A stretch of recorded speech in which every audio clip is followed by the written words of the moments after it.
Anti-Hero Chronicles. Do we have a theme for it? Do we have music for this one? Anti-Hero Chronicles. We're super serious and sexy people. Serious. It's anti-hero, not anti-hero.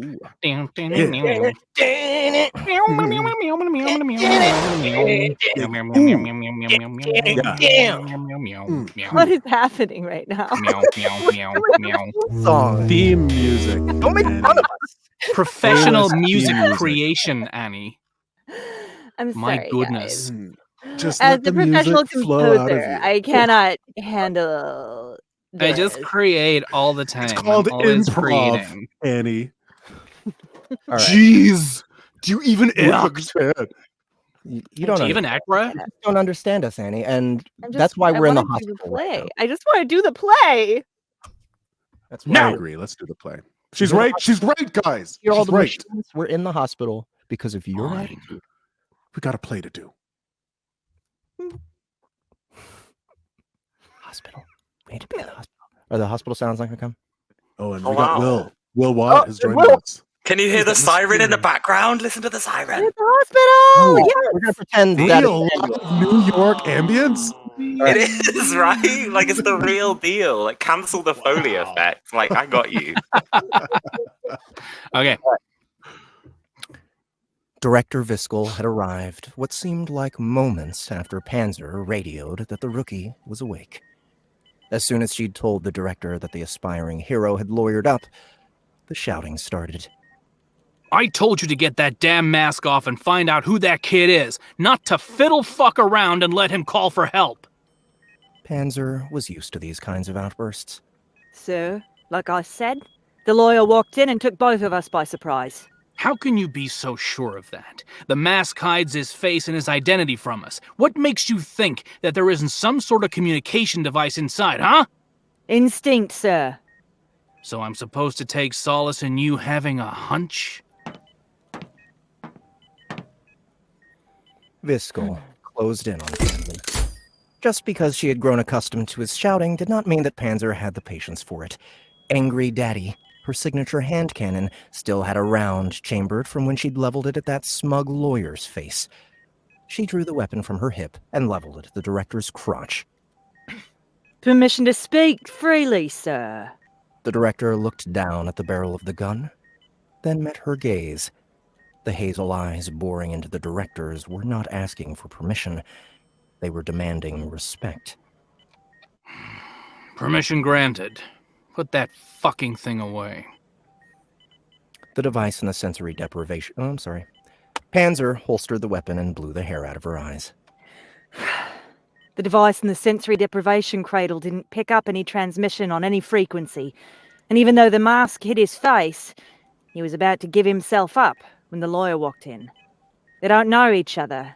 There's something else at play here. The director had resumed pacing the hallway and stopped short at one of the windows. He was a tall man with ashen gray hair and, despite his age, maintained an imposing physique. All to be expected from the head of the GSO. The back of his neck and ears took on a bright red hue. Riggs. Who the fuck called the press? That's the cue. Easto's plan was unconventional, but was, by and large, much sounder than his. We make it impossible for them to detain you without looking like assholes. Legally, they have nothing on you, and you can claim spontaneous evolution as the cause for omission of powers, which they have no way to contest. I leaked the debut of a new super to the press. They'll have at least the main entrance covered, and the more enterprising reporters are likely on their way in here already. I bet Richter is about to burst a blood vessel. The contempt that washed over Easto's face made Sorley's skin crawl. You and Viskel have history? Easto clapped Sorley on the shoulder, causing him to nearly lurch forward.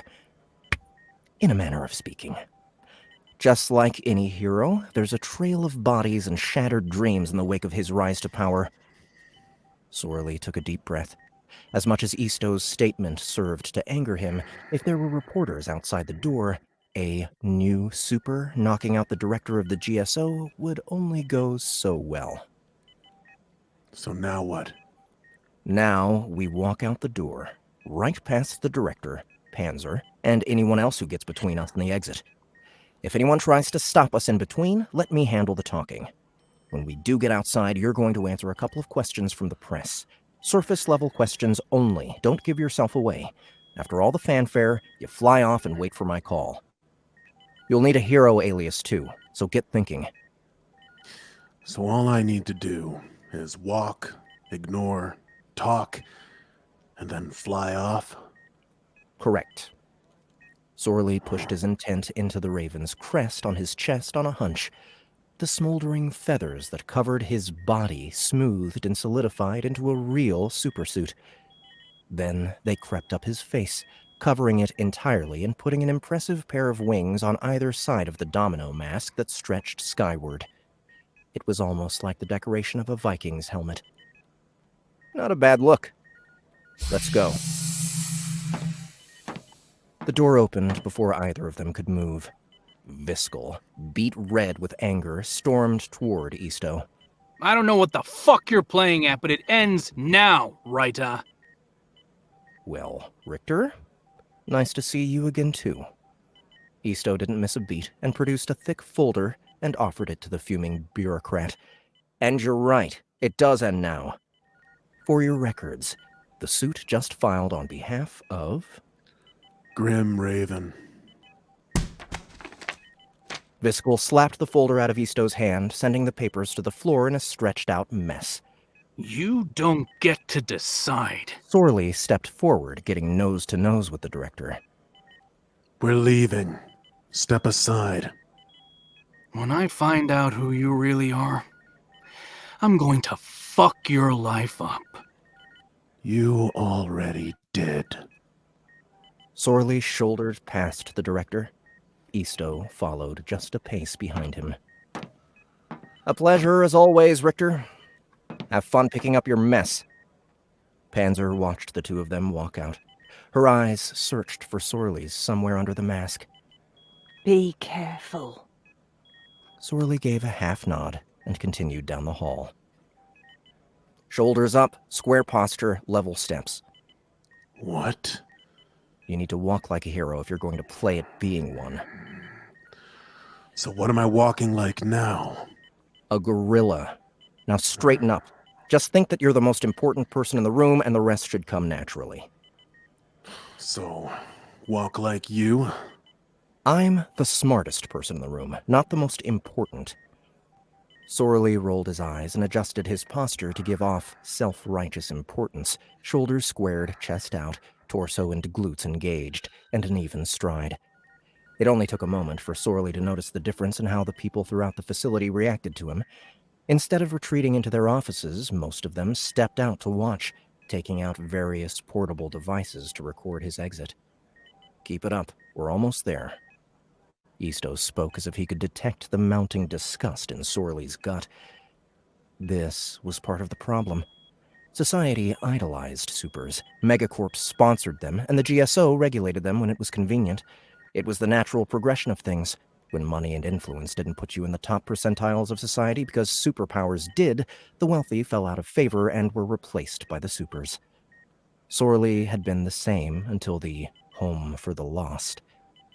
So many families broken, so many children without parents, all because the supers decided that justice and glory came before keeping the people safe. Grim, calm down now. Isto's voice shattered Sorley's focus, and he froze. What? Sorley glared back at the lawyer. Isto made a wide, sweeping gesture with his arm, pointing down the hall, where Sorley's footfalls had cracked and broken the tile flooring. Oh. Isto gripped Sorley by the bicep and spun him in place, his cold blue eyes meeting the hero's agitated glare. Listen to me, Grim. I get it, okay? Maybe even better than you think. Was I sent here to protect a mutual contact? Yes. Do I know that person because the three of us share similar goals? Yes. So, if you're going to accomplish what you want, and if we are going to help you, you need to get a grip and focus on the next 10 minutes. Isto released Sorley's arm and smoothed out the sleeve of his supersuit. You can go find a gargoyle to perch on and brood later. With a gentle shove, Easto urged Sorley to continue down the hall and cleared his throat loudly to remind the angry young man in the supersuit to maintain his hero posture.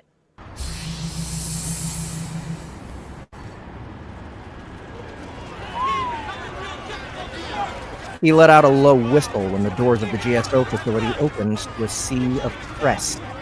Sorley didn't flinch.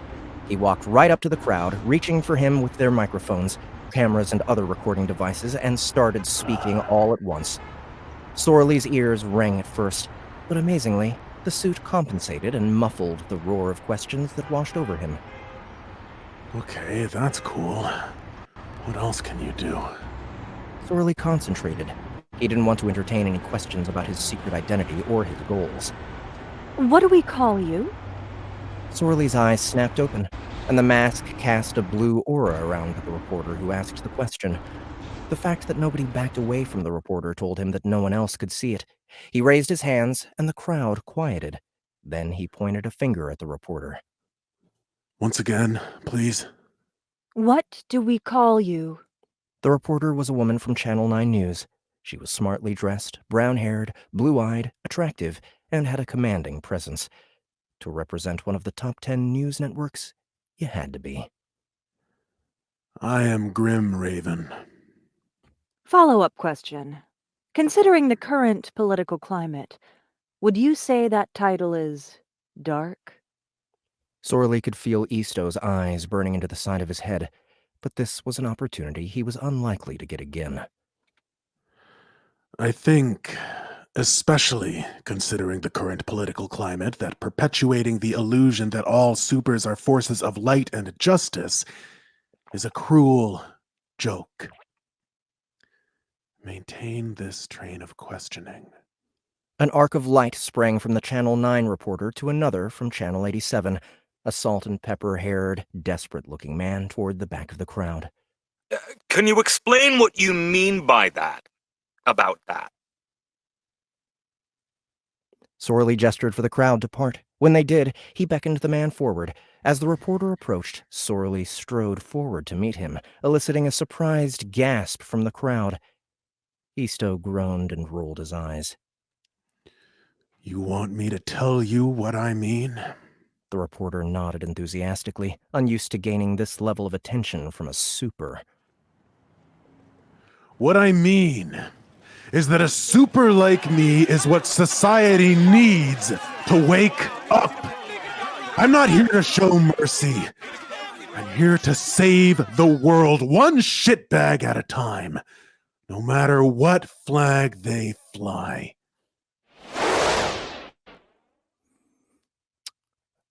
With that, the crowd roared to life. Accusations masked as questions soared in every direction. With a shifting of intent, Sorley shut down the noise and launched into the sky. The suit amplified the force put out by his jump significantly, carrying him over the lower-level skyscrapers and out of the public eye. 2 jumps later, and he was far enough that he couldn't even see the GSO facility anymore. The suit seemed to balance out the newness of his powers by interpreting his intent when he acted. That's only going to get me so far, though. I'm still going to need to train. Being as high above street level as he was offered a great view of the skyline and greater perception than Sorley had ever experienced in his life. He could see almost the entirety of King's Gulf from where he was, and what he could hear was even more impressive. Above the noise of the streets, there was so much more, a feeling of life above the bustle and the smog. Then, there were the screams. They were faint at first, but the more Sorley tried to discern them, the more the suit opened to them. I said shut up! Stop! Oh, please! A woman whimpered. It was a pained sound, struggling to breathe and struggling to stop. Stop fucking crying! That's enough of that. Find him. Within seconds, a window 3 floors down and 5 windows to the right of where he was illuminated in his vision.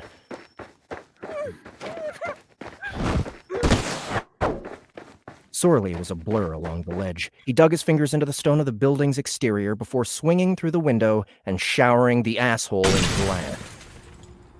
The man's fist connected with Sorley's jaw, turning his head to the side to see the woman he'd been beating crumpled on the floor. He couldn't see much of her, but the hoodie and sweats she was wearing were covered in dirty boot prints. Sorley's jaw and fists clenched. This wasn't an exam. Panzer wasn't here to babysit him. He weaved around to the outside of the next punch and latched onto the man's wrist with his left hand, then brought his right forearm crashing down on the elbow joint, bending the arm in the direction it was not supposed to. Before the man could start screaming in agony, Sorley's hand seized the back and side of his head and yanked it down, straight into his rising knee.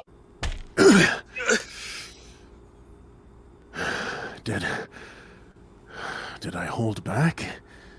Sorley flexed his hands and fingers, watching the man's chest continue to rise and fall as he laid out on the floor for a moment, before turning his attention to the injured woman in the room.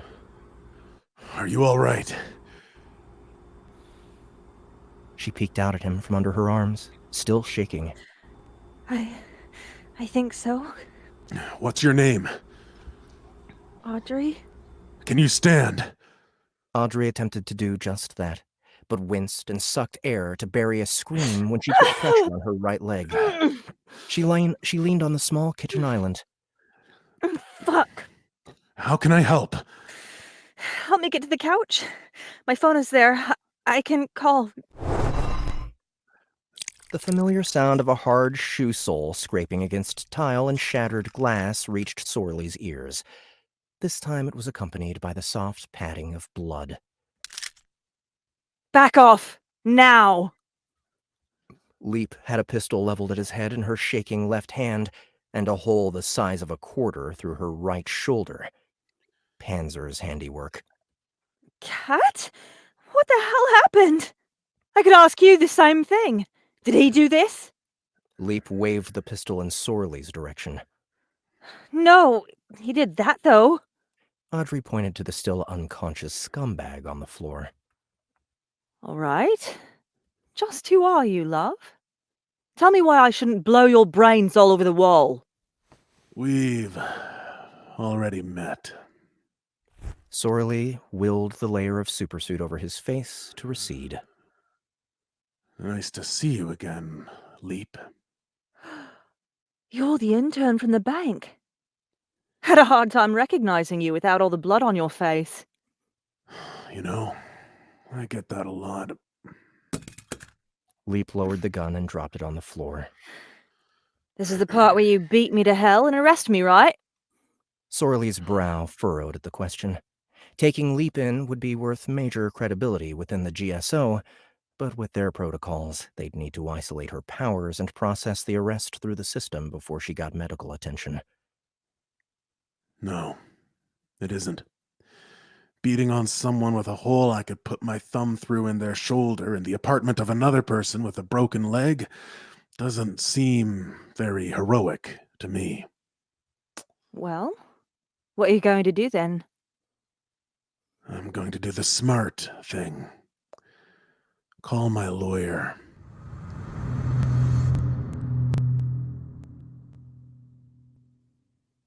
Bam!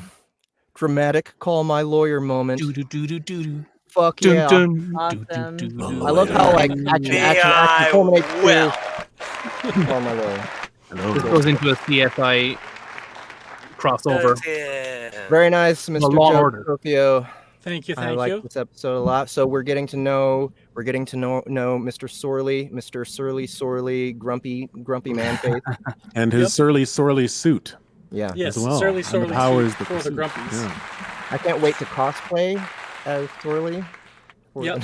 Me too. We're both going to cosplay as Sorley. What we should do is just kill like 100 crows, take all their feathers, and then just we both take a bath in Elmer's glue, and then we just throw feathers at each other. I have a feeling that's bad luck. I haven't actually experienced it, but I feel like killing a million crows. If for no other reason that it's bad luck if you've got to that part of your life where that's happening. Like it doesn't bring you bad luck. It is the bad luck. I can imagine you both in a Walmart parking lot.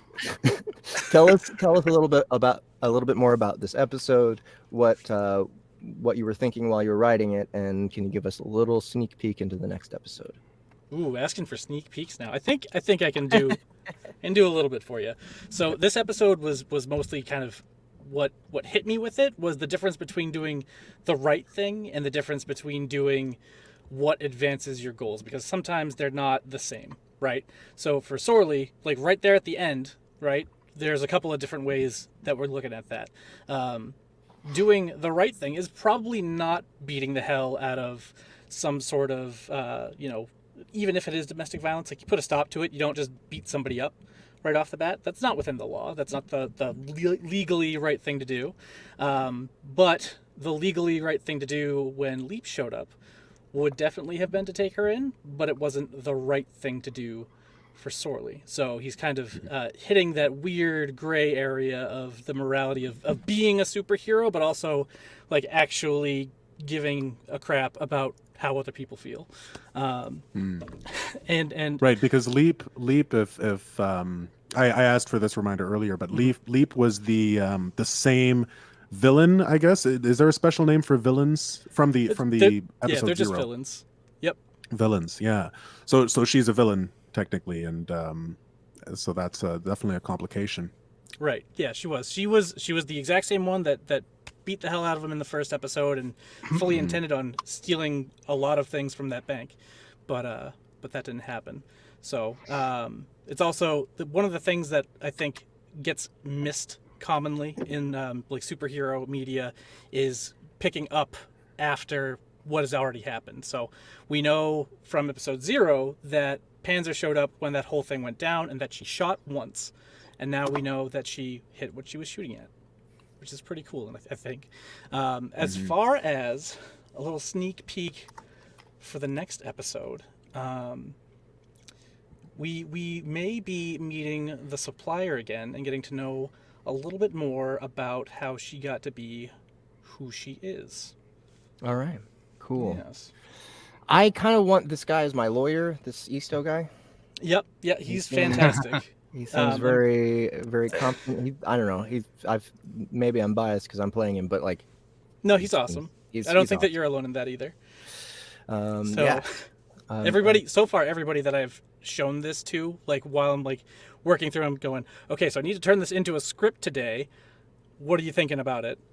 Everybody is just like, Easto's the best. So. Easto's great. Team Easto all the way.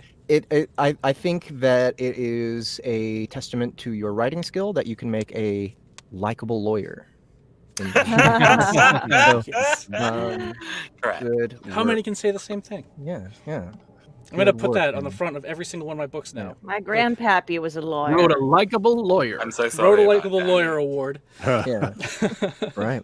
Well, Joe, man, thanks so much for this. We got another episode of this coming next month. So what would we got 13th, then the next one is the 27th of May. Correct. Right. Yep. All right. Yeah, we'll be here. Moist. Thanks again, man. You did a great job. And dude, Ahmed, you did an awesome job with the sound effects. We were having technical difficulties earlier and it wasn't going down right in the rehearsal, but this time it was fucking spot on. So thank you. Nice. Yes. All right.